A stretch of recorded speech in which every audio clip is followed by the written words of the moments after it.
women, all these women of different skin color, like white women, mixed race girls, they are more easy to please. Straight away, they're off pants. Straight away, How?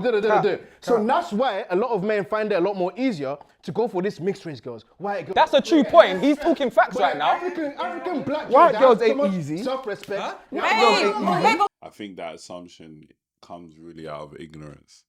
And I know that his ignorance almost is like protecting his culture or protecting the Europa It's not status. protecting his culture.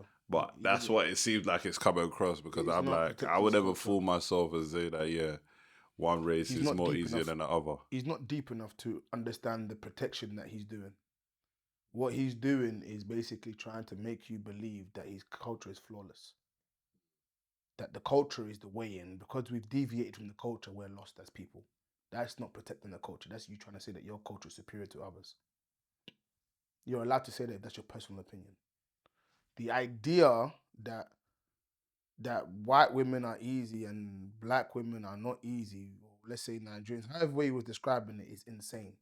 Because like I said to you, if you have enough money, you can have 5 wives, legitimately, in Nigeria, 10 wives, if you want.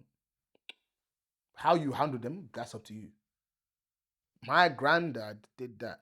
He had about 4 or 5 wives, to my knowledge. Shout outs to you, pups. R.I.P. And they was all given to him by other families because he can do what? And what's the idea provided for them? Money. Therefore, if you have the money, what are you going to do? Have the woman. Now, if Nigerian culture understand that to be the avenue to getting a wife, what do you think Nigerian men are going to do? Make money. You have to make money. You have to make money. And not just any kind of money. They want to make big money. Big money. So them two, they can carry, because nobody wants to carry last. No. They don't want to select from, the place where it's mediocre. They want to select from the best tree.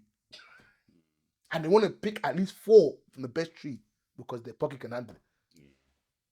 Power, status, money. Now, when we're looking at his perspective, if white women are easy, what you're basically saying is that if I have enough money, Nigerians are easy too. What you can argue is that money is more driven with Nigerian culture than it is, let's say, the British culture. And we can argue that in actual fact, maybe that's because the British culture, let's say white women, are more likely to want to explore sexual desires and not have the attachment. They're more relaxed than we are. That doesn't make us better than them with more morals. It just means that in this avenue, they're more relaxed than we are. Because what we can also say is that Nigerian women are much more sneaky than British women. And that's an argument that can be had. Because a lot of them marry not for love or even for the desire of that person. They marry for what they can gain. And they stay in situations they don't want to stay in because they don't want to carry last. So once again, back and forth and back and forth. If you can't, as a person, which is for Dami, see the flaws in your culture, it tells me, one, you're ignorant, and it tells me that in actual fact, you're not deep. You have no depth. Now, do you need to add ignorance to culture? Absolutely.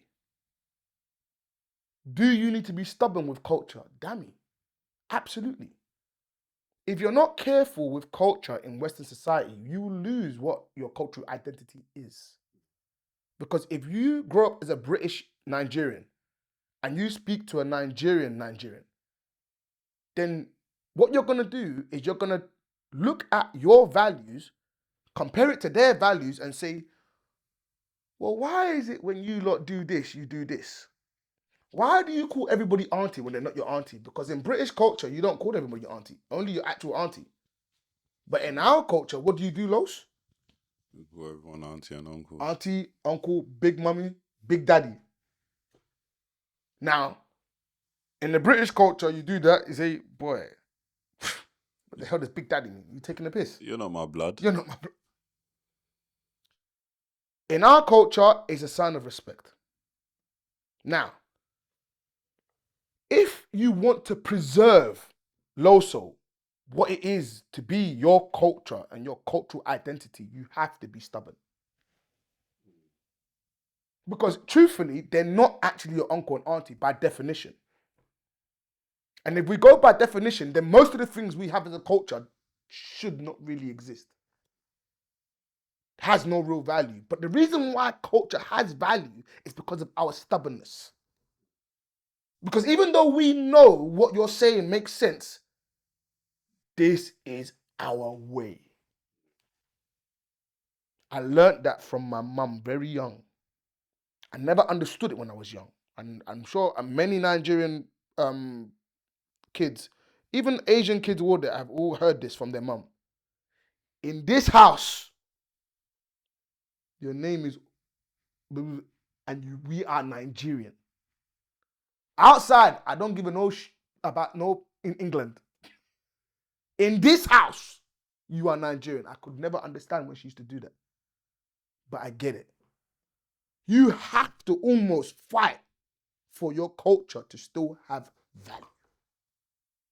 Because all the books will teach you from Western society, from the British culture, is that your values as a Nigerian don't really make sense. If he could explain that to me in that way, me and you can see some depth. But all you did was basically make out to say that the Nigerian culture is the superior culture, and that's the reason why, in actual fact, women are going astray. Because we're following white British. Yo, our shit stinks just as much as white British stinks. Don't do that shit. Don't do that. You didn't explain it that way.